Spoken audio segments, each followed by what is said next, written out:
we thought that the only way to do this is to start it with a clean sheet of paper and really focus on what we call disruptive simplicity. When you don't have any of the baggage that you are carrying of the decades of debt that you have created, it gives you a free hand to simplify beyond belief, to standardize the design and more.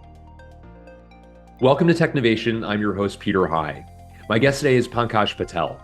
Pankaj is the co-founder and chief executive officer of Nile, a company that's defined a new category, network as a service, which features built-in security, automation, and continuous monitoring for maximum performance. Pankaj thinks of this company as a do-over of sorts. He was previously the chief development officer at Cisco, in charge of more than 30,000 engineers and over $38 billion in revenue. In his many collaborations with executives at the largest enterprises and service provider organizations, the seeds of the idea that would become Nile germinated until he made the leap to start his new venture roughly 5.5 years ago. I look forward to hearing more about this journey through this conversation. Pankaj, welcome. It's great to see you as always. Thank you, Peter.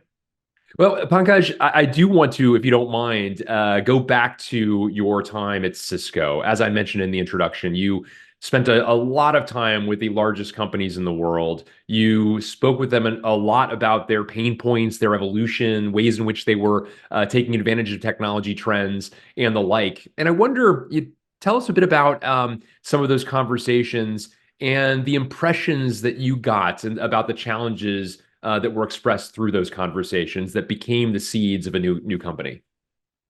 Well, thank you, Peter. Actually, that's a great question, number one. And that was how the journey started, honestly. I was very fortunate to be able to interact with very large service providers globally, as well as very large enterprise customers globally. And that actually taught me a lot of things along the way. Um, Even managing engineering, I used to travel on an average about 10 plus days a month, and sometimes as high as 13 to 14 days. But at the same time, it really taught me a treasure worth of information that I carried with me. Mainly about the experiences that the customers had, right? And I think they're pretty common in the industry, whether it's with one vendor or the other vendor, right? And what you find with the major customers is that one of the things that they observed and they saw was the proliferation of one too many SKUs for every single product type. And along with this came the different software revision levels, right? They were hand in hand. So to them, it was creating a giant complexity for them to manage. And they used to sometimes tell me that they feel like as if they're walking around the cereal aisle in a grocery store and having to pick on bunch of cereals, like which brand is what and which granola they should buy or something. And so that gave me a pretty interesting insight into why something has to be simplified dramatically. Number one. Number two, I also would hear from them to say, some customers would say, hey, by the way, I only use a portion of the code that is sitting there in a router or a switch, right? And there are a lot of features. You provide incredible value in terms of so many features, but it has little to no value for me, right? So that always stayed with me to say how much of what we deliver and what we produce is truly being used by the customers. A lot of this would also um, provide opportunities for the manual intervention and the management that would happen manually. So a lot of error-prone environment which was getting created because of this. There was a lot of opportunities for customers to complain to me about the visibility and the control that they would have. They would tell me about the vulnerability areas that they are seeing because of the manual touch that their IT staff and more partners and others can have into every single aspect of daily life. Also, when it came to a lot of workflows, they found that the workflows were not exactly efficient the way they needed to be. And the list literally would go on. One of the things that actually stuck with me was the troubleshooting.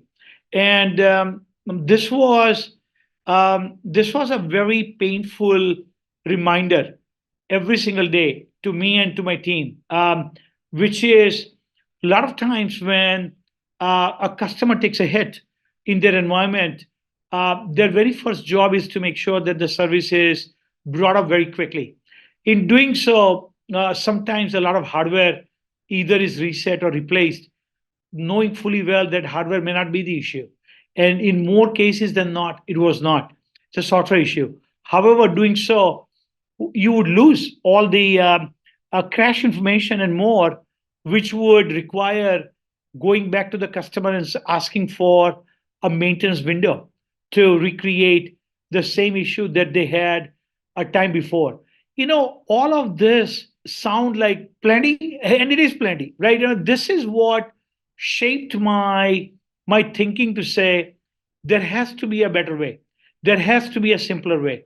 And that's what it brings me to Nile, because I along with my co-founders, we thought about it and we say, is there a better way that we can simply hide the complexity, right? And by the way, I have to say, in my prior job, and not only just us, but our competitors at that time, everybody had tried to do their own version of modularizing and providing whatever other means that they wanted to address some of the issues, provide some level of automation, not quite the closed loop automation and more. And I would say it came to my realization that this is not going to be feasible or possible by the incumbents. So it brings me truly to Nile, and this is where we thought that the only way to do this is to start it with a clean sheet of paper and start from scratch and really focus on what we call disruptive simplicity. And when you don't have any of the baggage that you are carrying of the decades of debt that you have created in the industry, it gives you a free hand to simplify beyond belief, to standardize the design and more. And this is what I learned. I know it's a long story, but this is I'm trying to pack before starting Nile 32 years of being in networking, right? So That's really great. I love that overview. You mentioned co-founders. One of those is John Chambers, who was a correct. longtime colleague of yours at Cisco, of course, an iconic chief executive officer of that organization. Talk a bit about, if you don't mind, your relationship with John and this opportunity to start something with him. Well, John is an icon and legend in the industry, and more importantly, he's a dear friend and he's a true friend. And we always say to each other that friends for life, actually, and we are. We share a lot of things together. We do a lot of things together. We know our families very well. We care about each other, about not just about our careers and where we have been, but more importantly about our lives, our children and grandchildren and more. And John is a visionary. And one of the things John and I, we both learned along the way was we have a parallel track of a career, in a sense that, and I always say this tongue in cheek, that I'm a few years younger than John. So I always call him my older brother, but older and wiser. But and I mean it sincerely. He started his career at IBM and then at Wang Labs. I started my career working on IBM mainframes, and then I worked on the computer companies back in Boston in 70s and 80s, and companies like Digital Equipment Corporation, Prime Computer, Apollo, and more. And it's a stark reminder none of these companies exist anymore, right? There's a reason, right? When you look back, when you think back, you say, what happened, right? And one of the things that John and I always talked about, and he taught me, was he says, Pankaj, always focus on market transitions. Do not drive your strategy by looking at the competitors. He said, you always want to pay attention to competition, but keep them in your rearview mirror. Focus on the market trends and transitions, and then anticipate them and invest accordingly. So when before we started the company, we were looking at the market transitions, and there were three areas that came to our mind, which actually shaped a journey where we are today. Which is number one, there was emergence of the cloud and IoT on the market side. And by the way, people don't realize that AWS came out in 2006. And when it did, it was even meant for serving its own e commerce business before they really brought it out commercially, right? And it went through a pretty interesting cycle of adoption. But there were a lot of people resisting it. I mean, you will remember about the shadow IT and gee, my data is going to be compromised once it leaves my premise and more. Today, you don't even think about it, right? But that's the journey that we went through. Second one is about IoT and emergence of IoT. Like, thinking about IT and the IoT world remaining completely separate. Today, there are lots of IoT devices in every walk of life, and we have to find a way to deal with them. We have to find a way to deal with their security and more. So that was one dimension. Second one was about the emergence of AI, ML, and short words. Today, a day doesn't go by without hearing about NVIDIA or ChatGPT. I mean, like, are you kidding me? Like, and so it has become every talk in every coffee shop in Silicon Valley and more, right? Every single day about AI.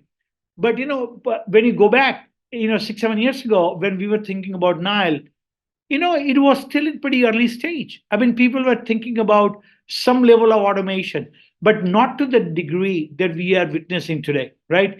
And then last but not the least, even when we were starting the journey, people were not that ready, but they were beginning to embrace anything as a service model, right? So we saw that people were accepting something on the Zoom front and something on the Okta and something on Salesforce. People were not afraid to consume it per user as a service per month. So these three major market transitions gave us a hope that we can overlay that against a 40-year-old industry and industry which is insanely capital and the operations intensive, that there is a hope and there is something that we can enable and we can afford to change. That's where we are. That's what brings us to the journey of Nile, Yeah, honestly. very, very, very interesting. Another great overview. Thank you so much for that. I want to get into this notion of network as a service. So you talked about the rise, the ascent of the as a service model across many important companies. You mentioned several just a moment ago, Zoom, Okta, Salesforce as examples. Talk a bit about the idea of network as a service, as this is a category you're pioneering essentially.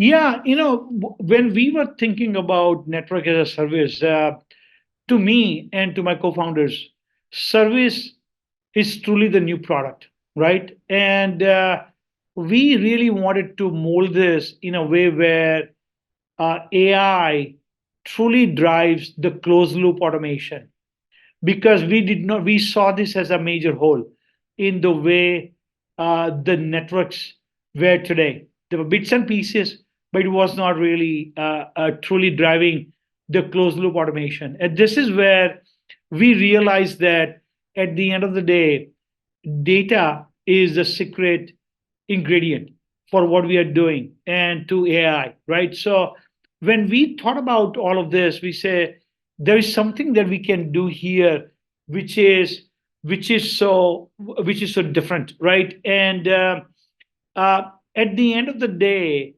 customers want to see the outcomes. Customers are interested in something which will simply work, simply delivered, as whatever form that you want to call it. But to us, it's a service that which is orchestrated, uninterrupted, and it just works because every facet of our life is dependent on connectivity and networking today, right? Whether you are whether you are a healthcare professional, whether you are a financial services a consultant, whether you are in a higher ed or whether you are in corporate offices and more, right? Doesn't matter what walk of life. I mean, the kind of applications that we use today, like Uber and DoorDash and others, I mean, none of this would be possible without being connected to Wi-Fi and more, right? So we knew that every walk of our life depends on it.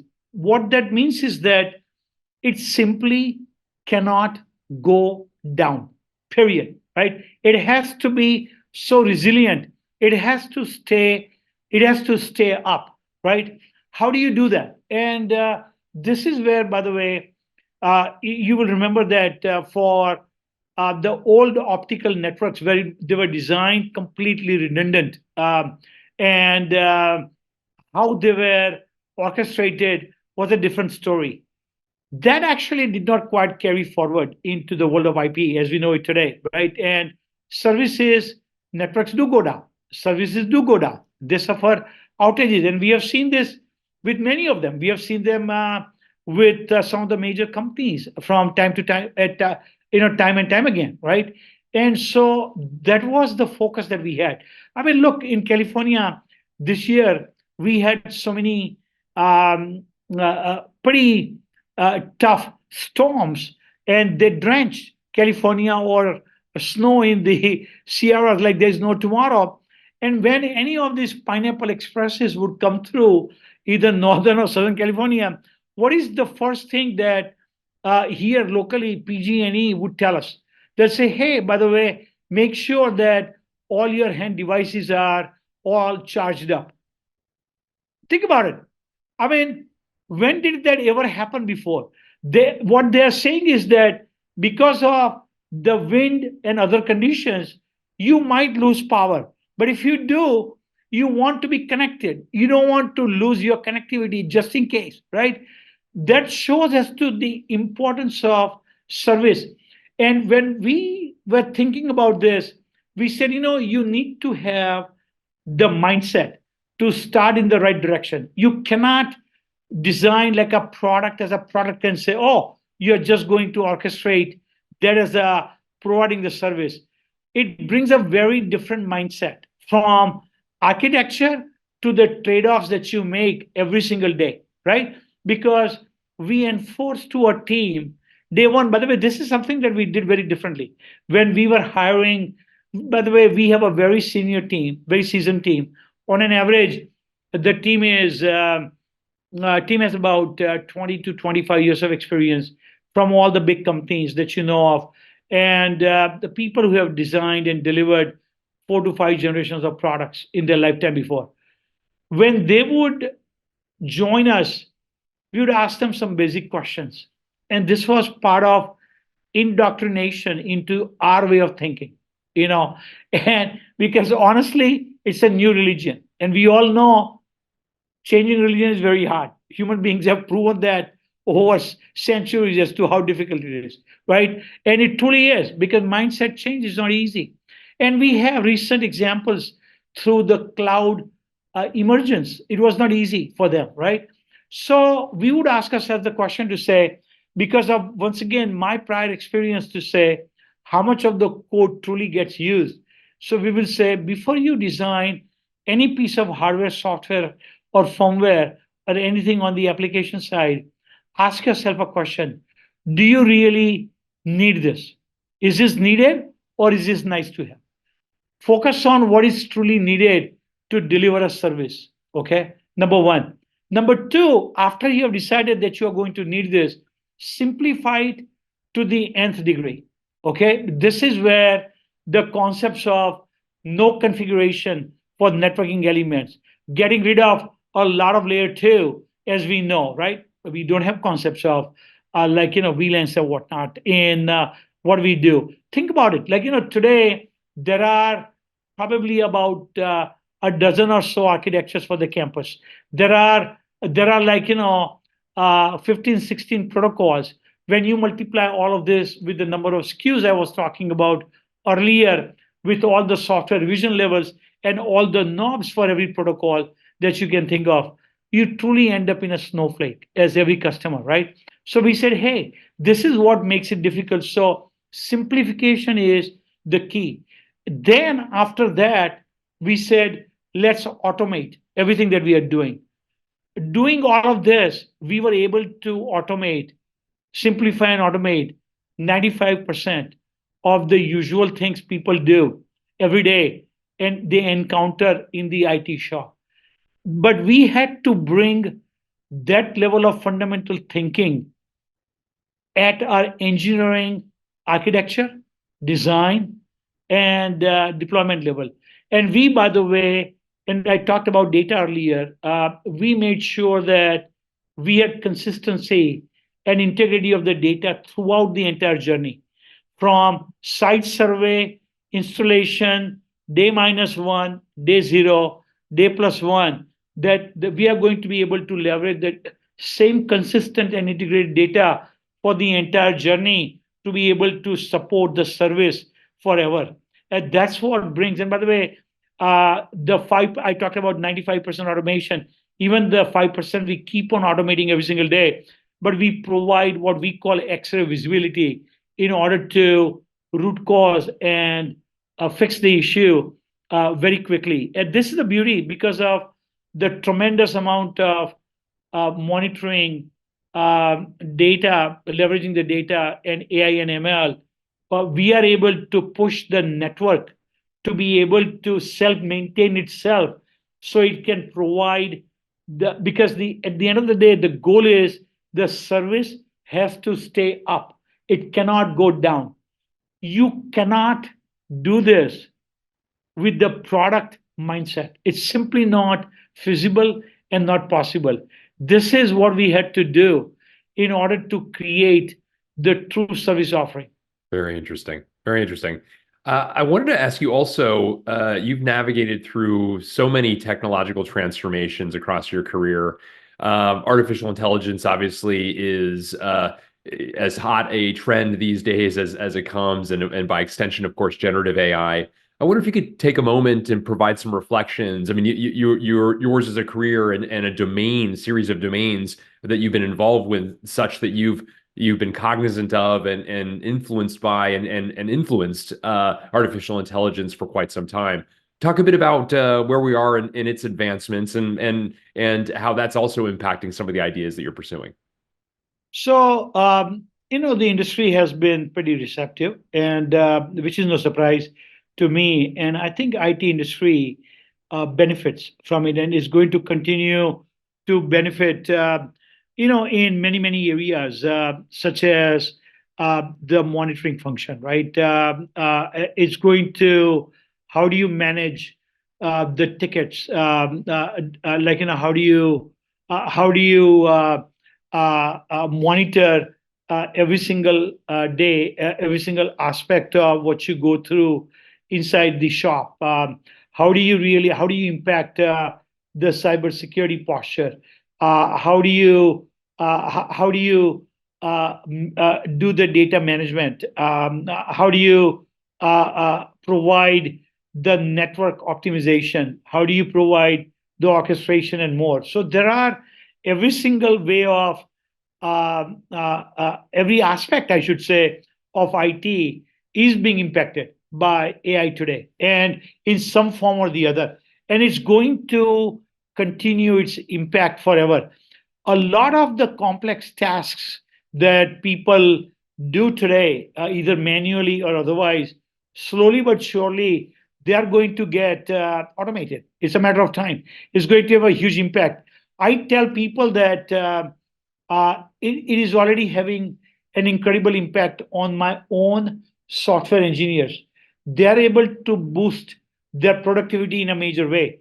There is we talked about a lot of simplification. And, when I talk about simplification, we have truly Apple kind of simplification in terms of we have leveraged a lot of lessons from what Apple has done. But like, for example, no manuals and whatnot.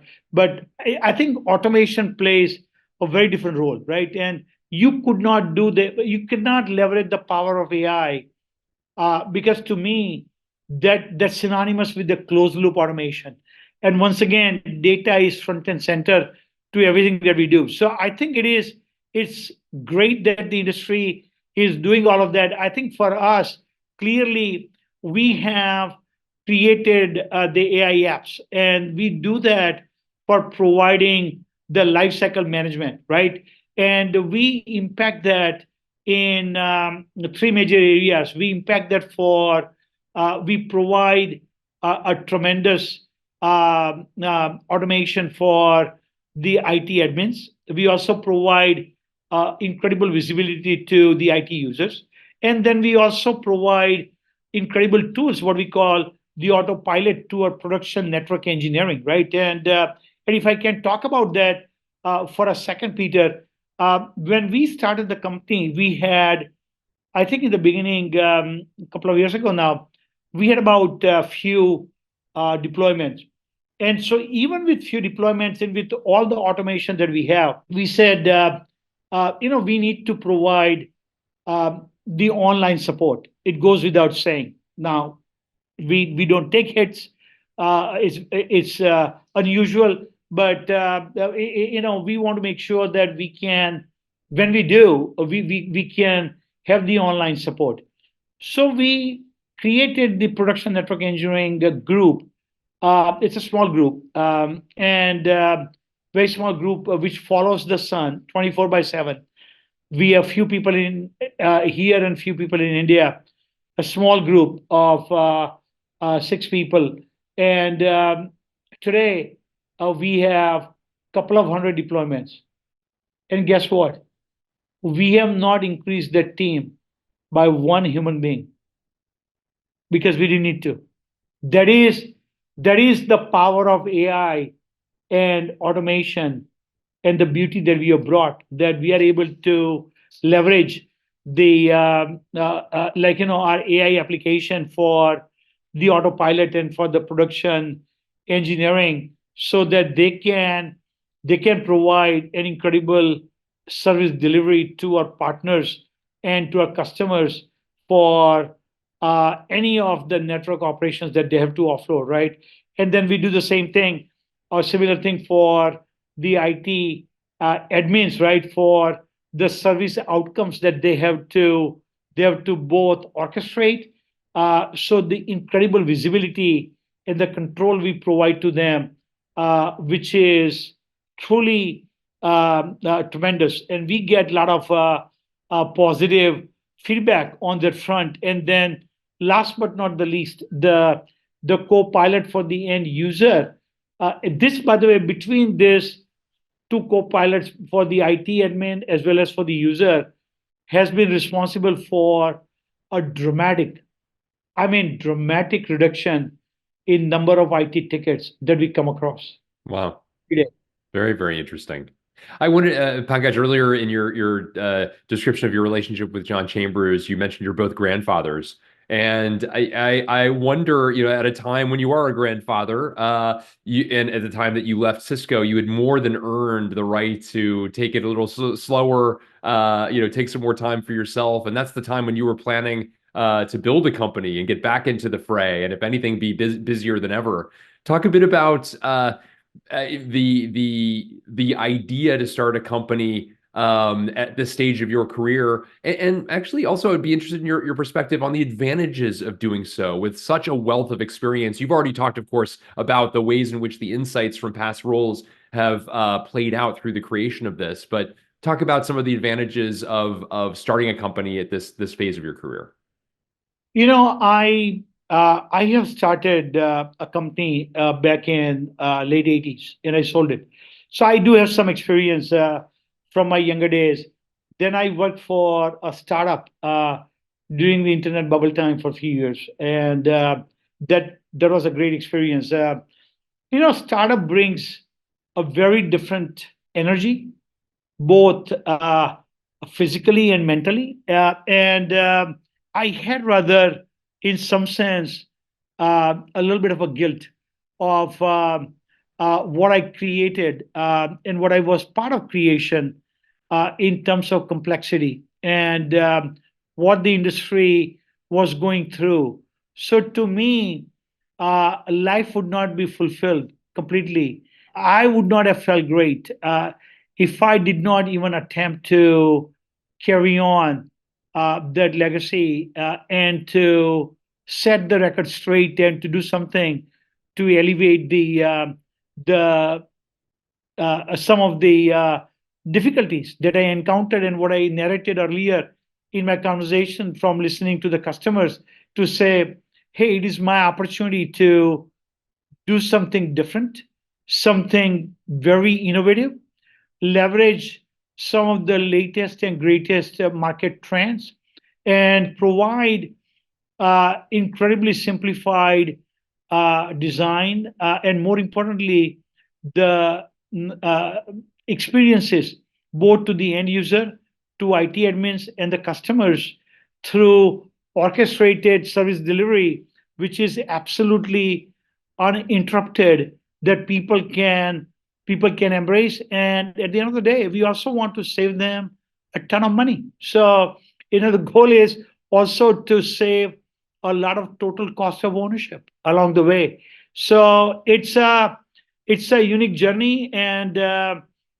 being inside that mega kitchen gave me a unique perspective on how the recipes get sometimes not quite to perfection, and how kitchen get messed up. So this is my opportunity to do it right and to clean it up. And and when I think back and when I look back and when I look at some of the visionaries, and I'm not even a fraction of anything close to them, but when I look at people like Charlie Munger and Warren Buffett, and Charlie Munger worked all the way till he passed away, and he was almost 100, and Warren Buffett is well in his 90s and still working. And there are some big luminaries like Larry Ellison and more. I mean, they're going very strong. So that gives me a lot of courage and encouragement to say,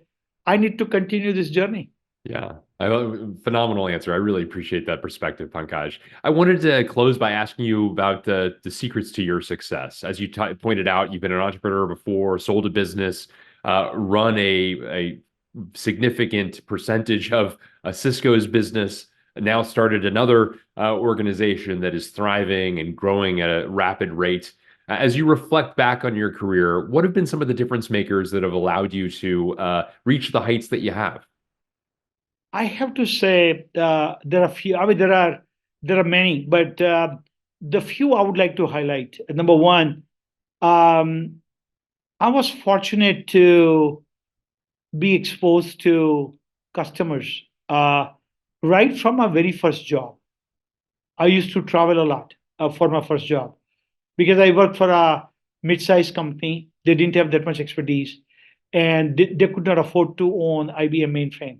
So they used to send us out. They used to rent the time over the weekends, in the evenings, from major customers in New York City, and we would go and debug what we were developing. I developed a very unique perspective to listen to the customers and listen to the customers intently. And that stayed with me throughout my career. And that really created a lot of customer obsession that I have today. So I believe that that has been a huge, huge factor in my life because there are very few Steve Jobs and Bezos and Musk's and the others.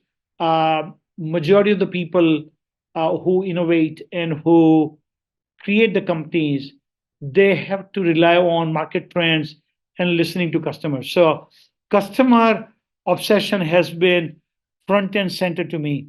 Number two, in order to I have built some pretty nice teams along the way in my career.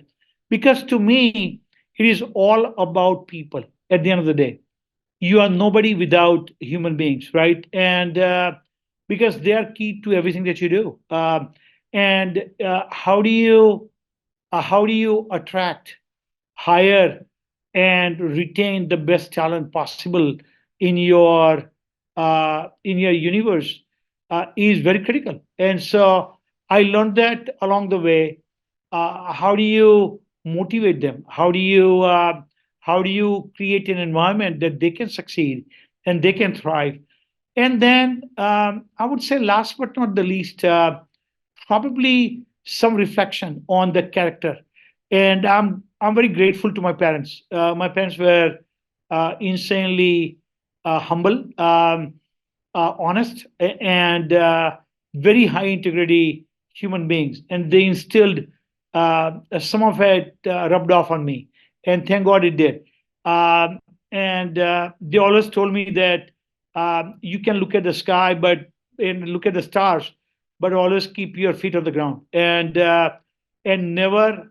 My mom always taught me that never ever stop learning, because the day you think that you are done, you truly are done.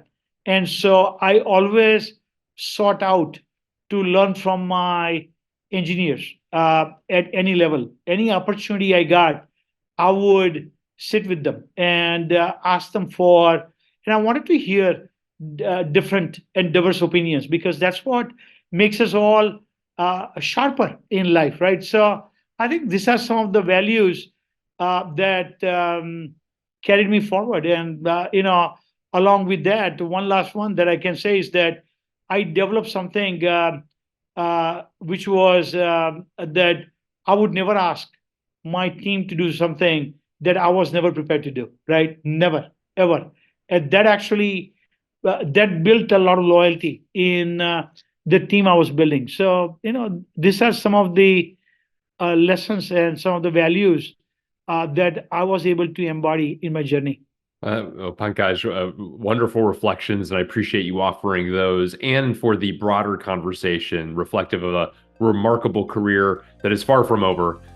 Thank you so much for taking time with me today, sharing your perspectives, talking a bit more about this exciting company, Nile, that you are scaling. It's been a wonderful conversation.